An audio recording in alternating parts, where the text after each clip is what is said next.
Olá pessoal, foi isso mesmo, o réu desmaiou na audiência. Mais um fato inusitado aí na minha carreira, minha jornada da advocacia criminal. E eu conto para vocês como foi. Vejam, na última quarta-feira, dia 25/11, eu fui intimado de última hora, por mensagem de WhatsApp, pelo cartório crime da comarca de Irará, para fazer uma audiência de custódia aqui na comarca. Alguns fatos interessantes antes de eu adentrar exatamente ao que ocorreu com o desmaio do réu. O primeiro susto que eu tomei foi que eu tinha acabado de chegar do fórum, justamente porque eu estava protocolando 2 prazos, de outros processos de outros clientes, e eu estava na mesa com meu prato de comida para o almoço. Isso era por volta das 13 horas. E é a hora que a gente senta, respira e aí pega o celular também. Quando eu peguei o celular, eu vi mensagem da diretora do cartório, então eu sempre dou prioridade a essas coisas, porque eu falei, poxa, pode ser algo com o processo que eu devolvi. Mas não era uma intimação, claro, perguntando se eu tinha condições de realizar aquela audiência de custódia como advogado dativo, porque o advogado ou a advogada constituída no processo não compareceu para o ato. É uma audiência por videoconferência.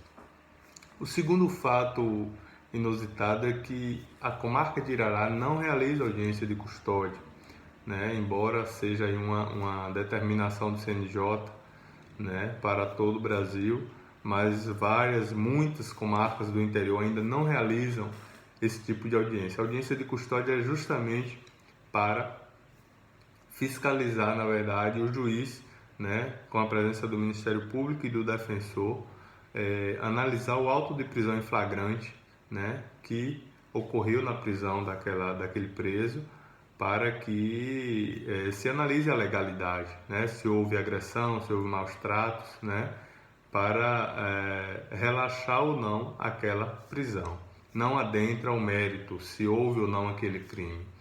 Então, partimos, deu tempo engolir, graças a Deus, e eu vim para a audiência, fazer a audiência por videoconferência.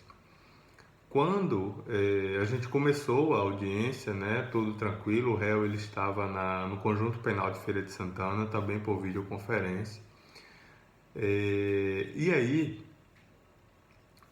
a juíza informou que, após a audiência, ou durante o ato da audiência, o réu ele já seria citado da denúncia que o Ministério Público já tinha oferecido contra ele do processo.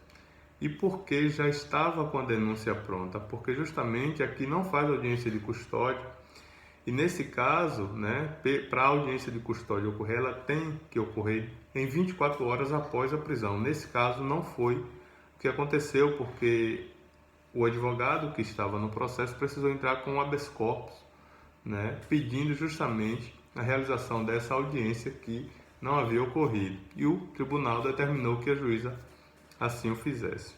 Então já se passaram 2 meses da prisão dele. Então já houve tempo para o Ministério Público apresentar a denúncia. E ele seria citado nessa audiência. Ocorre que os atos iniciais foram todos ok. Conversei reservadamente com ele antes do início da audiência. Ficou só eu e ele na sala por videoconferência, conversamos, é também uma determinação. Depois a juíza passou a gravar a audiência, fez a escuta dele, auditiva, passou a palavra para o Ministério Público e para a defesa para complementarem as perguntas.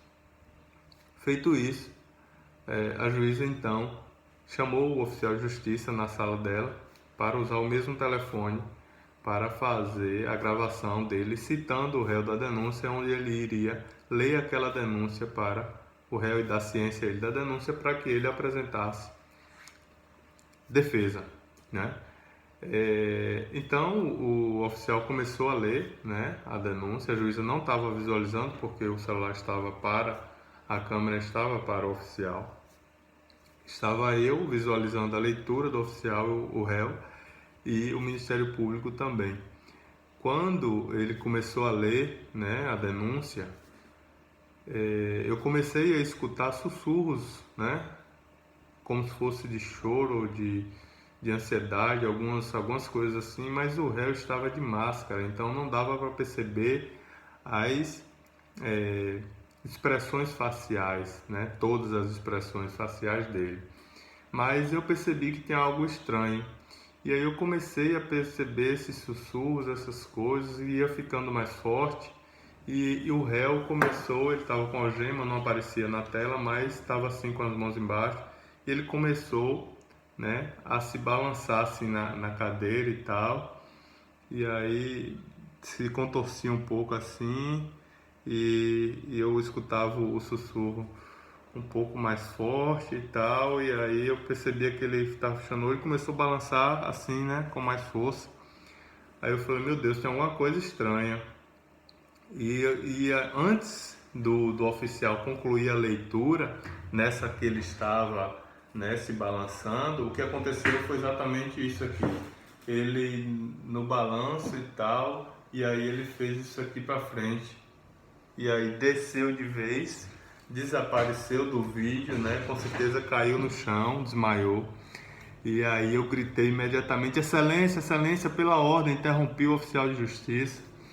E aí ela virou a câmera para ela, o que houve, doutor? Aí o réu desmaiou, excelência. Aí ela pegou o telefone imediato para ligar para o agente penitenciário, mas com certeza eles estavam vendo monitorando pela sala, entrou imediatamente na sala e aí comunicou realmente que ele havia passado mal e foi chamar o socorro, né? A enfermaria lá, o pessoal para prestar socorro ao réu. Fato inusitado realmente, a audiência já tinha gravado o depoimento dele, a audiência ela prosseguiu, né? Não houve prejuízo nesse caso porque já havia prestado o depoimento. Porém, o ato da citação não foi concluído, então ele não ficou citado da denúncia, né? Mas de toda sorte a audiência prosseguiu e a juíza deu a palavra ao Ministério Público, que fez os requerimentos, e passou para a defesa também, que fez os requerimentos de liberdade e revogação da prisão, o relaxamento. E aí a juíza se manifestou por último, né? Encerrando assim a audiência de custódia. Mas um fato inusitado, né? Mas graças a Deus o réu teve o socorro imediato e com certeza ficou bem. Era só isso que eu queria passar para vocês, compartilhar, né? Mais esse fato ocorrido aí na minha jornada. Tá certo? Forte abraço a todos, fiquem com Deus.